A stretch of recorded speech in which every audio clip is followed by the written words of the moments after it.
I was excited to create a custom subscription offer for a client to provide ongoing service for 3 weeks at $100 per week.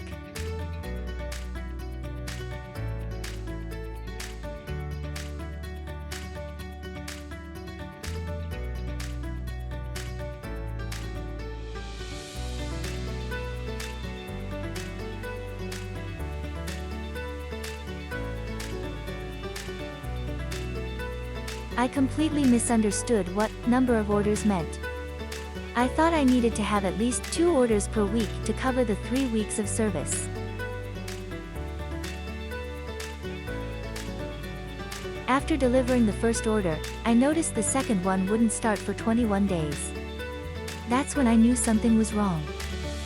Here's what I was trying to achieve. Price per order, $100.